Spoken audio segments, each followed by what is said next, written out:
अस्सलामुअलैकुम। दीन इस्लाम में खुश आमदीद। आज हम बात करेंगे ख्वाब के अंदर आम को देखने के हवाले से। मसलन ख्वाब के अंदर आम देखना, आम का दरख्त देखना, आम खाना, आम गिरते हुए देखना, आम दरख्त से तोड़ना, बहुत सारे देखना, आम ख़रीदना वग़ैरह। इसके अलावा आम से रिलेटेड और भी कई सूरतें हैं जिनकी मुख्तलिफ़ ताबीरें हैं। अगर आप भी अपने तमाम ख्वाबों की ताबीरें इस्लामी तालीमात के मुताबिक जानना चाहते हैं और आप हमारे चैनल पर नए हैं तो हमारा चैनल दीन इस्लाम को सब्सक्राइब करें और साथ लगे घंटे के निशान पर ज़रूर क्लिक करें। इससे हमारी तमाम नई वीडियोस आपको टाइम पर मौसूल होंगी और आप अपने ख्वाबों की इस्लामी तालीमात के मुताबिक सच्ची ताबीरें जान सकेंगे।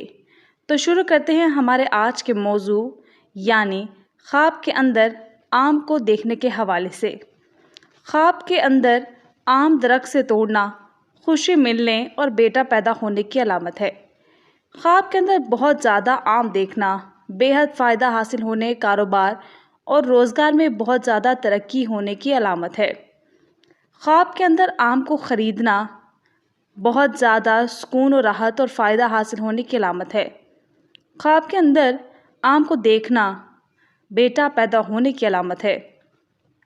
ख्वाब के अंदर आम का दरख्त देखना मालदार होने, नेमत हासिल होने और औलाद पैदा होने और सफ़र पर जाने की अलामत है।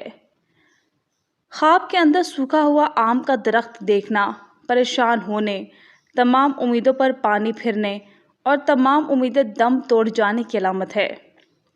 ख्वाब के अंदर आम को खाना रोज़गार में तरक्की होने, गैब से मदद मिलने, परेशानी दूर होने की अलामत है। ख्वाब के अंदर किसी और को आम देना, जिसको देगा उसे फ़ायदा हासिल होने की अलामत है। ख्वाब के अंदर आम किसी से लेना, जिससे लेगा उसको कोई ना कोई फ़ायदा पहुंचाएगा। ख्वाब के अंदर आम को गिरते हुए देखना बेरोज़गारी की दलील है। अगर आप भी इस्लामी तालीमात के मुताबिक अपने ख्वाबों की सच्ची ताबीरें जानना चाहते हैं तो हमारे चैनल दीन इस्लाम को सब्सक्राइब कर लें, वीडियो को लाइक करें, शेयर करें और अपनी कीमती राय में ज़रूर आगाह कीजिएगा। अल्लाह हाफ़िज़।